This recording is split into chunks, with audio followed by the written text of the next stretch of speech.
Hello friends and welcome back to our channel the Indian law. आज हम पढ़ेंगे vicarious liability के बारे में। विकेरियस लाइबिलिटी क्या होता है, उसका मीनिंग, उसके एसेंशियल्स एट्सेट्रा एट्सेट्रा। तो चलिए हम शुरू करते हैं। Meaning: vicarious liability is where one person is held liable for the torts of another even though that person did not commit the act itself. The most common form of vicarious liability is when employers are held liable for the torts of their employees that are committed during the course of employment. Vicarious liability का मतलब होता है विकारी दायित्व, जहाँ एक person किसी और के रॉन्ग या फिर टॉर्ट के लिए लाइबल माना जाता है, भले ही उस पर्सन ने वो एक्ट खुद किया हो या ना किया हो।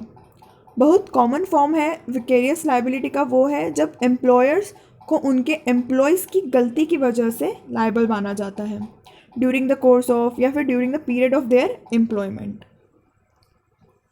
अब हम देखेंगे कुछ essentials of vicarious liability. First is there must be a certain type of relation between the parties. Relationship होना चाहिए, कुछ रिलेशन होना चाहिए पार्टीज के बीच में, सर्टेन टाइप का। Second, the wrongful act must be committed by another person. जो wrongful act है, जो गलत काम है, वो किसी और पर्सन, किसी एक पर्सन के थ्रू होना चाहिए, दोनों के बीच में से। थर्ड है हमारा the wrongful act must happen during the course of employment. Wrongful act जो है वो एम्प्लॉयमेंट के ड्यूरेशन में ही होना चाहिए। तो ये थे हमारे कुछ एसेंशियल्स विकेरियस लाइबिलिटी को फुलफिल करने के लिए। Now the reasons for vicarious liability. Several reasons have been advanced as a justification for the imposition of vicarious liability. बहुत सारे reasons हैं vicarious liability को किसी और पे impose करने को justify करने के लिए, तो हम उन्हें देखते हैं। First है the master has the deepest pockets. The wealth of a defendant or the fact that he has access to resources via insurance has in some cases had an unconscious influence on the development of legal principles.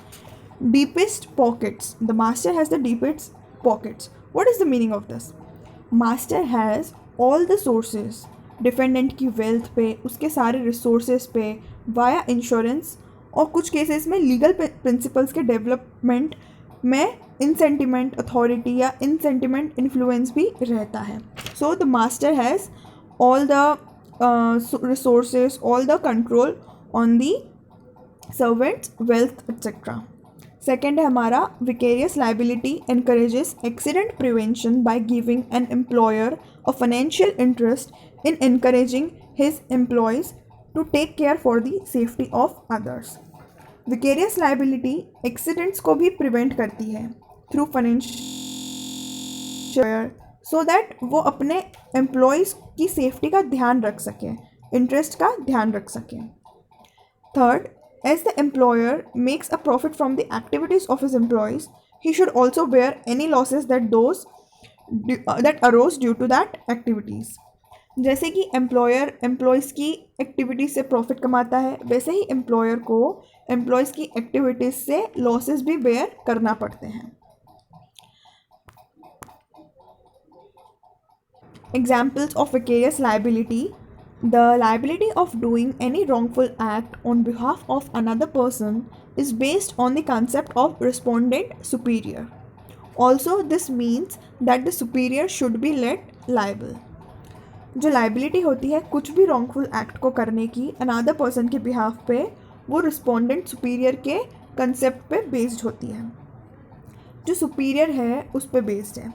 कुछ examples जो vicarious liability के time पे arise होते हैं. Some of the examples of relationship where vicarious liability में arise are principal agent, master servant etcetera. First is master and servant. In this case the general rule is that the master is liable for all the sorts of acts that are authorised by him. इस case में general rule ये है कि जो master जो है वो servant के किए गए हर टाइप के एक्ट के लिए लाइबल है. Also it is included that the acts are done by the servant at the time of his her employment. और ये भी इंक्लूडेड है कि सर्वेंट के एम्प्लॉयमेंट के ड्यूरेशन में किए गए एक्ट्स के लिए वो रिस्पॉन्सिबल है, लाइबल है. अगर उसके एम्प्लॉयमेंट के ड्यूरेशन में अगर वो एक्ट्स उसने कमिट नहीं किए हैं तो फिर मास्टर जो है वो उसके एक्ट्स के लिए लायबल नहीं माना जाएगा. Second, thus for the liability to arise the following conditions should be satisfied. जब लाइबिलिटी आती है तो कुछ फॉलोइंग कंडीशंस को फुलफिल होना चाहिए. One is that tort is committed by the servant. First ये है कि जो टॉर्ट है, जो रॉन्ग है, वो सर्वेंट के थ्रू कमिट किया हो. And another is that the tort committed by the servant should be at the time of employment. As I mentioned above, as I explained above, जो टॉर्ट है, जो रॉन्ग है, वो कोर्स ऑफ एम्प्लॉयमेंट के time पे servant से हुआ हो, नहीं तो वो लाइबिलिटी मास्टर सर्वेंट की नहीं मानी जाएगी. थर्ड है, although there is a difference between an independent contractor and a servant. An independent contractor is someone who is employed to perform a certain task. Thus, in this, the master cannot determine the way in which the job is to be done. हालांकि independent contractor मतलब self governed सोफेरियन contractor और servant में difference होता है. Independent contractor वो है जो कुछ पार्टीज़ कुछ पर्टिकुलर टास्क, पर्टिकुलर काम को परफॉर्म करने के लिए एम्प्लॉय होता है. दस मास्टर इस सिचुएशन में ये डिटरमाइन नहीं कर सकता कि कौन से वे में, कौन से डायरेक्शन में जॉब या फिर जो वर्क है वो कंप्लीट होगा. Fourth is, while a servant is someone who is employed to do the work under the controls of the master and his direction, so the important thing here to note is that the master is also not liable for the acts that are done by the independent contractor. Now servant वो होता है जो employ ही master के direction में काम करने के लिए और कंट्रोल में रहने के लिए होता है. सो इम्पॉर्टेंट चीज़ नोट करने के लिए ये है यहाँ पे कि मास्टर इंडिपेंडेंट कॉन्ट्रैक्टर के वर्क के लिए लाइबल नहीं है. For example, the driver you hire is your servant. जो ड्राइवर हम हायर करते हैं वो हमारा सर्वेंट है.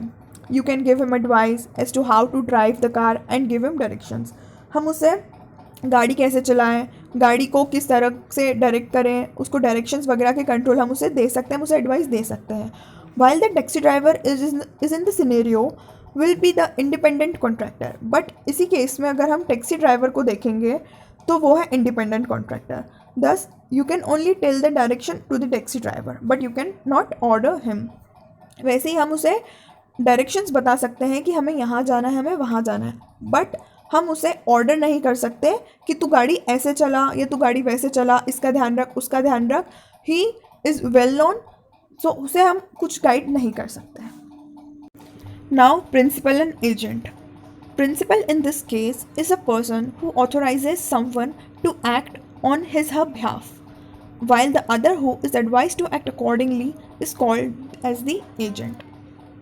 Principal इसमें वो person है जो किसी को उसके behalf पे act करने के लिए authorize करता है, और जो person advice किया जा रहा है accordingly काम करने के लिए वो होता है agent.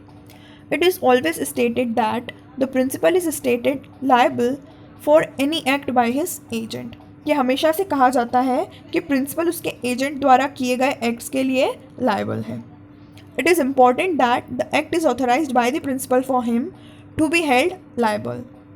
ये इम्पॉर्टेंट है कि एक्ट प्रिंसिपल ने ऑथराइज किया हो तभी उसे लायबल ठहराया जाएगा. The authority that principal acts can be in the form of implication और एक्सप्रेस्ड. जो अथॉरिटी प्रिंसिपल एक्ट करता है वो किसी भी फॉर्म में हो सकती है, इधर इम्प्लीकेशन, सजेशन और expressed. Now some practice questions on vicarious liability. First question is, what is the principle of vicarious liability? The legal principle of vicarious liability applies to hold one person liable for the actions of another when engaged in some form of joint or collective activity. Question ये है कि principal क्या है vicarious liability का. तो जो principal है, legal principal है विकेरियस लाइबिलिटी का, वो अप्लाई होता है वन पर्सन पे. किसी और के एक्शंस, किसी और के एक्टिविटीज़ परफॉर्म करने के बाद जो लाइबल माना जाता है उस पर ये अप्लाई होता है. when engaged in some form of joint or collective activity, या फिर वो दोनों किसी जॉइंट या किसी कलेक्टिव एक्टिविटी में इन्वॉल्व हो, उसमें से किसी एक पर्सन को लाइबल माना जाएगा. This is called vicarious liability. This is the principle of vicarious liability. The second question is, here are some of the facts given in the case. A gives some amount of cash at his place to B. B here is the neighbor of A and is also one of the cashier in the bank. This is the same bank where A deposits the money. Instead of doing the needful, B misplaces the money. In this case, what correct legal position will be given? Question ये है, कुछ facts दिए गए हैं कि A जो है वो कुछ अमाउंट जो है वो B को देता है. B जो है वो A का नेबर भी है और एक बैंक में कैशियर भी है. ये वही बैंक है जहाँ पर A जो है वो B को डिपॉजिट करने के लिए मनी देता है. Instead of doing the needful, B को उसको हेल्प करने की बजाय, उसका काम करने की बजाय वो जो मनी है वो मिसप्लेस कर देता है, घुमा देता है. तो इस केस में, इस पोजीशन में लीगल पोजीशन क्या होगी? What correct legal position will be given? First, as B is the employee of the bank will be held liable. First ये बोल रहे हैं कि B जो है वो एम्प्लॉय है बैंक का, तो B से अगर मनी मिसप्लेस हुआ है तो B जो है वो लाइबल माना जाएगा. Second, the bank should not be liable as B did not do anything. जो B है वो, जो बैंक है वो लाइबल नहीं मानी जाएगी क्योंकि जो B है उसने कुछ गलत नहीं किया है. Third, the bank will not be held liable as B did not do anything wrong during the course of the employment. Third point ये आ रहा है कि बैंक लाइबल नहीं मानी जाएगी क्योंकि B ने जो काम किया है वो उसके कोर्स ऑफ एम्प्लॉयमेंट, उसके ड्यूरेशन में, एम्प्लॉयमेंट के ड्यूरेशन में नहीं किया है. मतलब उसने, उसको नेबर है, उसके घर पे जाके उसने उसको अमाउंट दिया था और उसने घर पे से वो अमाउंट मिसप्लेस कर दिया है. So the bank will not be held liable, ऐसा ये कह रहे हैं. और फोर्थ पॉइंट है, as B was the employ of the bank, the bank would be vicariously liable in this case. और डी पॉइंट ये बोल रहा है कि बैंक जो है वो लाइबल, जो बी है वो एम्प्लॉय है बैंक का, तो बैंक जो है वो लाइबल मानी जाएगी एज द विकेरियसली लाइबिलिटी के अकॉर्डिंगली.